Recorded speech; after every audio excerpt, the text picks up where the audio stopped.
Now I invite Serah Namulisa Kasembeli from Mzuzu University.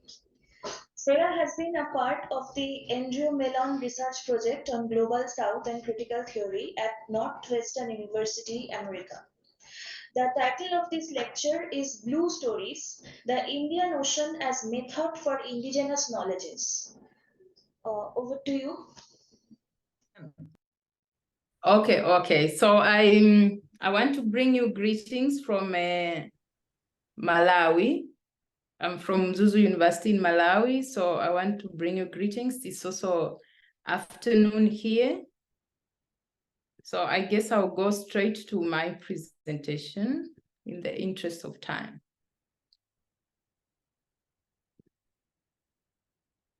Okay, so like she said,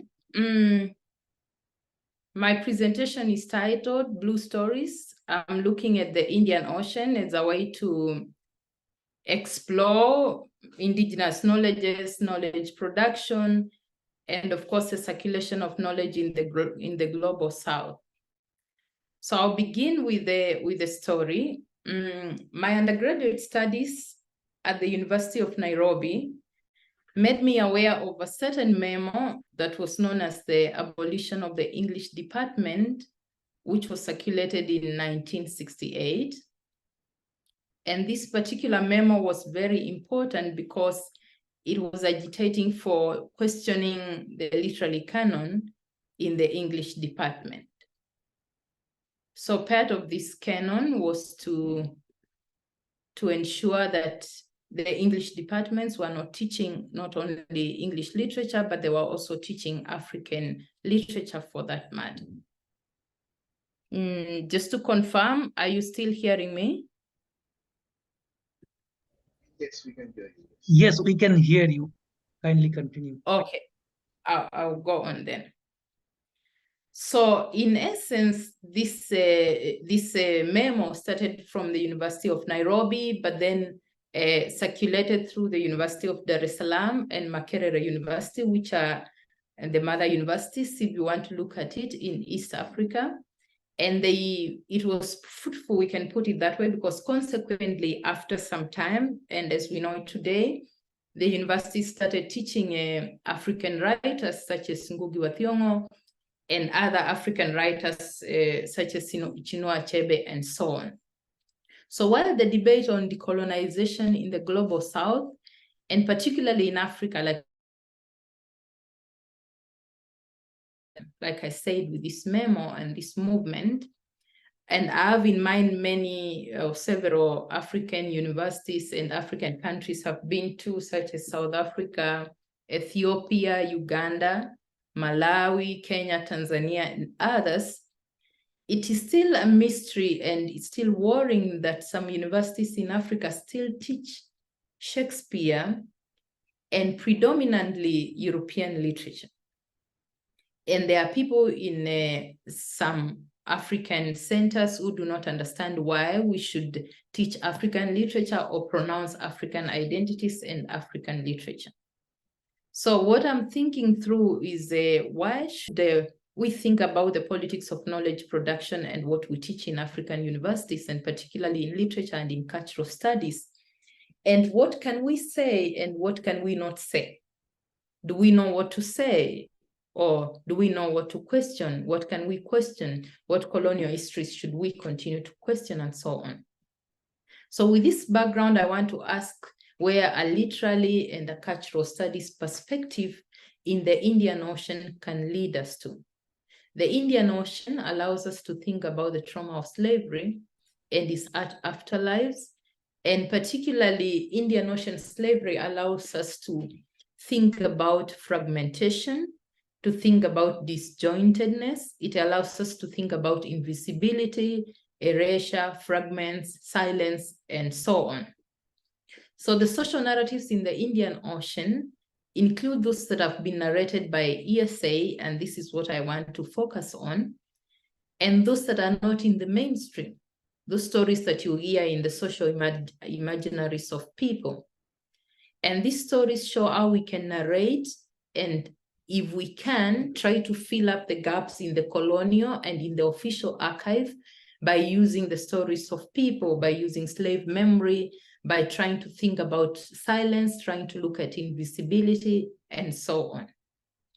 The premise of my thought here is that people of the Indian Ocean come from centuries of histories of dispersal, histories of violence, of slave trade, of the monsoon winds that allowed voyages to move from the Atlantic Europe to the meeting point of the Indian Ocean and the Atlantic Oceans. Think about the Cape Agulas through the East African coast to India, to Malay, to Kolkata. And this provoked unplanned formations and dispersals and voyages, which also included death and life in the sea and life out of the sea. Yet, despite these histories of dispersals, people of the Indian Ocean up to today do not think of themselves as those that carry these identities of the Indian Ocean. Neither do they see themselves as entangled with these histories of the Indian Ocean. So as Jacqueline Kosgei, who is also a researcher in the Indian Ocean, says, the histories of the Indian Ocean have been hijacked and narrated by colonial history, most of it that is written with an outsider's eye. And this, she has in mind the history of Fort Jesus, for instance, which is in Mombasa and was a big battlefield for the Europeans, for the Portuguese and Arab traders who moved at different times in colonial history. And when the history of Fort Jesus is told, even today, is told from a Portuguese eye or the Arab eye or the conquest eye and so on, and not from the eye of local natives that lived there from time immemorial. So I want to borrow this idea of the concepts of unplanned for, hijacked histories, incomplete journeys to see how we can think about this erasure, this invisibility, and these stories that have been told in fragmentation. Now, a bit of a personal story, which is part of what I'm doing with this work. The first time I saw the ocean was the Atlantic Ocean in Cape Town when I traveled for my graduate studies. And my relationship with the Indian Ocean was very ambiguous in the sense that I realized later that I had been born a few kilometers off Mombasa Road, which is about 84 kilometers from the slave caravan route that passed through close to my hometown, and about almost 400 kilometers from Mombasa, which is on the Kenyan-Indian Ocean littoral.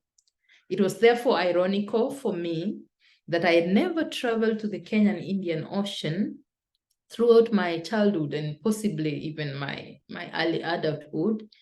So this very personal story of the Indian Ocean points to how distant and invisible the histories of the Indian Ocean can be even to the quotidian person who comes from East Africa and so on. So this remoteness to the Indian Ocean and the invisibility of the histories of slavery is despite the presence of social narratives and stories in history classes in primary schools, in Africa, secondary schools also, because there are very many social narratives that narrated stories of the man-eaters of Savo. And this was the people who constructed the railway line from Mombasa to Nairobi, through Nairobi to Uganda. There was a lot of stories that many of them had been eaten by fierce lions around this area. But this narrative never really got to the official narrative because it was just like a fun story. But it was commonly known that it is true that the builders were eaten, and it took time for the railway line to come through because of this man-eaters, which were lions in the Savo, which is a national reserve today, but was like a bush, and there was a lot of lions there. So there are many of these stories that I can use and go on and on and on. But these vignettes already draw attention to how the histories of slave trade and Indian Ocean are buried and in many cases inaccessible. It's like they're out there, but they're very inaccessible in so many ways. And there's a sense in which there's a lot of estrangement from the Indian Ocean, both as a concept and as a geopolitical and historical space. And in the same way, if you think of archiving the Indian Ocean and so on. So an embodied methodology can bring into conversation various histories and bring a productive engagement with identities and stories and the personal experiences, and particularly the afterlife of slavery and colonialism. This embodied methodology is relatable because histories of slavery in the Indian Ocean are still represented and reproduced as very distant from personal experiences. Many people do not think of their personal histories as relating in any way with the Indian Ocean histories of slavery, and those who do are seen as exceptional ones who have an exceptional story to tell, and that they have to be captured in a special way. They have a special identity and a special experience. So in this way, an Indian Ocean embodied methodology proposes ways of telling and listening to our own stories as a way to understand and engage with the violent and ruptured past of the Indian Ocean. An Indian Ocean embodied method enables people of slave histories to listen, to write their own stories, and to tell their own stories. In other words, it's a practice of epistemic disobedience that people of slave histories should use to tell, they should use to write, they should use to listen and to read, but furthermore to even believe in and circulate their own knowledges. It's like a method of telling these stories from the Indian Ocean is an act of disobedience to recaptured and stolen identities, and as a way to even compensate or to repatriate identities and knowledges as an attempt to come alive and to identify themselves with the Indian Ocean. So I go on to say that the prominence of the Indian Ocean in globalization cannot be overstated. The histories of colonization are linked to the Indian Ocean in ways that are very complicated, but also very open, because we know that the voyages of the search for the sea route to India by Christopher Columbus opened up the Cape and Mauritius and East African littoral and all the way to India, to European exploration outside Europe, and later on, of course, colonization. Yet with this clear link that is more than bright than day, there's a remote relation to understanding what the Indian Ocean is capable of. On the face of it, the ocean looks like an end to land, where nothing more can be done. Yet the Indian Ocean is in fact an oxymoron that is very eye-opening and can help us to see the cultures that come through it. As noted by Indian Ocean scholar, for at least 1 millennium of the 16th century, the center of the global economy was actually the Indian Ocean. So the repression of slave history in the African Indian Ocean agrees with what also Marcus Vink talks about, that there was a lot of ignorance and lack of research in the Indian Ocean until the late 60s and 1960s, 1950s. And in essence, when many scholars study the Indian Ocean, it normally will fall in the usual axis of post-colonial studies, and not particularly the Indian Ocean as a specific area of research. Yet the other irony I want to point out here is that the Indian Ocean has not been gained much interest like the Black Atlantic, which gained interest and raised as its own area of research when we look at studies of Paul Gilroy about the Black Atlantic and so many others. And in this way, then the Indian Ocean looks as if it's a smaller scale kind of research that has to be done, and again has to fall in the usual axis of the post-colonial studies. So to use Felipe Campello's argument, including narratives that were historically excluded, such as narratives from the Indian Ocean, and including them in the main cultural studies and in literary studies and in critical theory for that matter, it's not just a matter of allowing them room to coexist among others, but it also means widening and giving new meaning to our old perspectives. In other words, narrative inclusiveness means confronting notions that are taken to be universal, but which reveal themselves to be guilt of excluding other peripheral discourses from geopolitical perspectives of knowledge production. I don't know how I'm doing with time, but I want to finish with just another very short anecdote in the spirit of storytelling, because of course I began with one. So there's a very common Swahili proverb, which doesn't really look like a proverb of the Indian Ocean. In Swahili, it says, maji ufuata mkondo, which can be loosely translated into water follows the terrain or follows its flow. Like when a river flows, it will naturally follow that flow. It's taken, I think, from the context that sometimes in East Africa, we have dry spells. Then when it rains, you will not know. When it's dry, you will not know there's a riverbed. But when it rains, there's a lot of water, and that can destabilize people. So people used that to say, the water will always follow its course. And this is part of social narratives whose origin we can clearly see already points to the people's relationship with water, and by extension with the Indian Ocean. If we think about it this way, about the momentum of water, the unavoidability of water and the Indian Ocean and so on, the river can also have the meaning of the power.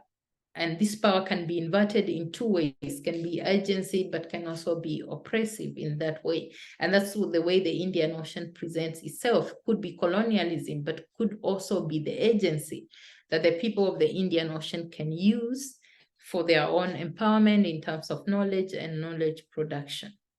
So whether the water is in the form of tributaries, that's what I'm thinking, or whether it's the big rivers that flow into the ocean, these narratives can help us to imagine that the Indian Ocean shows that water has this power and agency, and humans are not really left to fate, and they can use it. And the other metaphor that we can relate closely to this is the metaphor of the Atlantic, of the door of no return, that when you went through that door, it was more like certain that you cannot go backwards again. And there's no space of returning and so on. So it was of no return because of the impossibility of the sea and the impossibility of failing to swim back. But I want to look at ways in which this water can allow us agency. And the larger thing that I would maybe want us to think about is in terms of narratives and like I said, whether they are texts, whether they are novels, poems, and so on, or whether they are social narratives that help the people of the Indian Ocean and give them power to narrate their own stories and see how they can use these stories to empower themselves or to create forms of knowledge production that are more relevant to them. Yeah, I think I will end it at this, and maybe the questions will open up more discussion. Thank you very much for listening.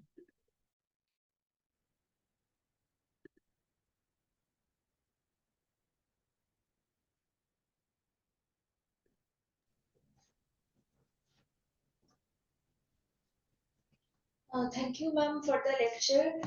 We can have a couple of questions. Can I have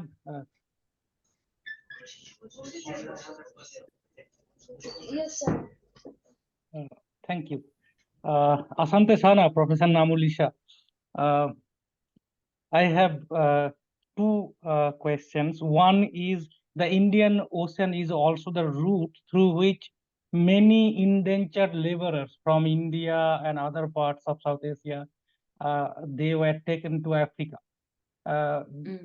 Can you mention any narrative Yes, of yes. solidarity between the indentured laborers from South Asia and the Africans?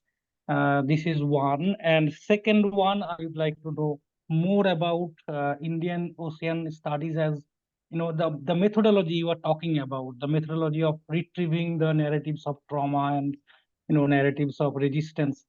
I would like to know more about that methodology. Thank you. Okay. Can I respond to that first?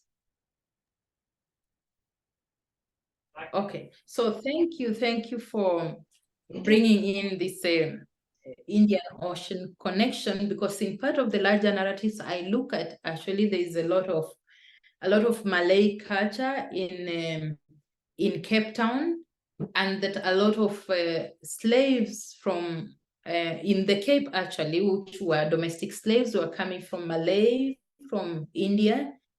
And there's a lot of research on the histories of Malay people in the Cape. So this is part of these connections that you've rightly put, that the connections are there, and there's a lot of what, again, I said in my work, a lot of fragmentation, a lot of being torn apart, because you have all these people from different spaces interacting and coming to stay in other places that were not originally there. So what does it mean to actually bring those stories out, resuscitate those stories, and look for those histories? And one of the cases I know is that one of these people who was could trace their histories to these endangered slave laborers actually started going to the archive and to look for connections, interviewing people, but went to the Cape Colonial Archive also, because there was a court case, and managed to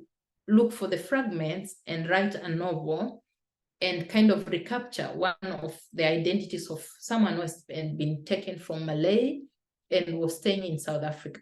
So to connect maybe to your second question is looking for a way and thinking of a way of collecting these stories. And of course, the challenge with this is how fragmented these stories are, how, like you rightly point out, invisible these stories are. So how do we tell invisibility? How do we narrate invisibility? How do we patch up the gaps? And I think this is the assignment that we have.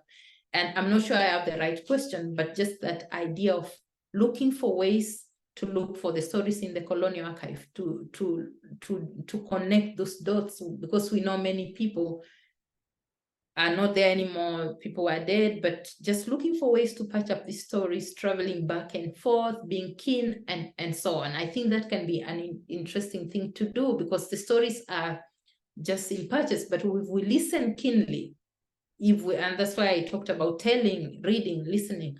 If we listen keenly, we can begin to make the dots. It's only so late after my PhD that I knew this narrative about this place in my hometown, that the lion were eating people, but I never connected it to slave trade, which was very weird for me, because I had learned Atlantic slave trade, Caribbean literature, African American slavery, but I never thought this can be in any way very close to me. So I think it's a continued questioning and just putting ourselves in that space where we can question and try to think through this. Yeah. Thank you. Thank you, Professor Kasembeli, for this. I think it is a kind of a very good elaboration of the idea of the Indian Ocean narratives. My question is slightly related with Mushada's question also. As you were talking about the agency and the oppressiveness that offers the Indian Ocean, I think we can also relate to the coolie women. I think you have, I hope you have actually know about this women.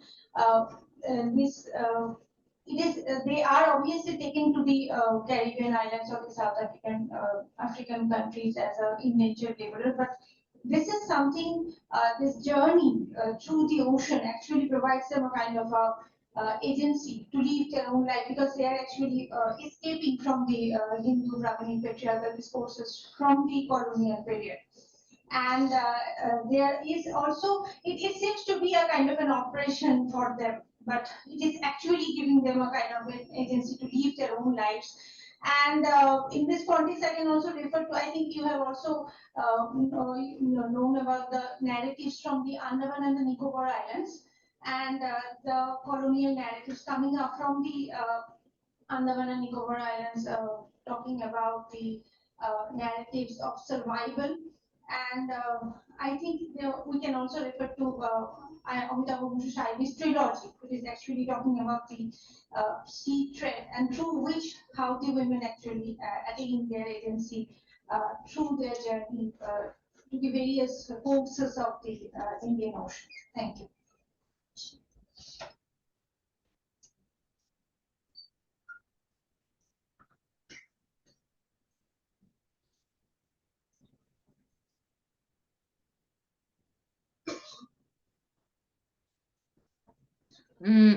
I couldn't hear very loudly, but I took note of the comments that you made. I'm not sure if you projected it as a question. Actually, I want to know from you whether you are referring to or whether you have known any coolie women narratives in the African women, because the point you are making here, that the agency and the operation that the Indian Ocean provides is something which can also be related to the narratives of these coolie women. Okay, yeah, thank you for that. Thank you for that question and comment. I think it's something I will need to explore into, because I think about the work of Amitav Ghosh and the women who were transported, or some of them had actually been rejected in their society, and then they came to work in the sugar plantations in Mauritius. So I think it's something I will need to explore and think more about, what that means in terms of agency and also finding meaning, identity, and belonging. Yeah. So, can you hear me? So thanks very much for your talk. I really enjoyed listening to you. And my question has to do with something you just said at the very beginning of your talk. Now, Yeah. towards the end, you talk about how the Indian Ocean is both a site of domination, but also gives us narratives of resistance and possibly solidarity, emancipation. However, you started your talk by saying that you're, as I understood you, that you're disappointed that Shakespeare is still being taught in schools. I took Shakespeare to mean not just Shakespeare, but sort of the great Western canon. Now, I was wondering, don't you think we can extend that kind of reading to Shakespeare as well? So speaking in the Indian context, for example, I do teach Indian literature, but I also teach Shakespeare, and I think I would be doing a disservice to my students if I were to deprive them of Shakespeare. So don't you feel that in terms of the ability to tell our stories, read our experiences, that these writers, even if they come from some completely other space, can also give us a language, Yeah. concept, images, to help us. And so I was just curious about that, because these are the kinds of debates we often have in India as well. Wow. Thank you for that absolutely intriguing question. And I absolutely agree with you that I like that you use the word depriving, but what I had in mind is in cases where Shakespeare is pronounced, and it's like a king literature is superior, to the extent that you can almost see students looking at Shakespeare or European literature in comparison to maybe African literature or Indian literature, and they can put it in a hierarchy. If you really ask them, they would say Shakespeare is big, and then another African or Indian writer is smaller. And that's, I think, where the problem comes. So I think as lecturers, as we teach, if we are creating this awareness and we're passing it on to our students, then that's absolutely brilliant. But if we are reproducing these colonial hierarchies, then it becomes a big problem again, because we have a sense in which if someone is studying Shakespeare, then it's more bright or more sharp than if someone is studying a smaller, a less renowned Indian or Malawian writer, then that becomes someone who is not as exposed and so on. Yeah. So I think I completely agree with you. There are ways we can we can navigate that, but being aware would be the bigger thing for that matter. Thank you. I hope I've responded to your question. Yeah, thank you so much for that.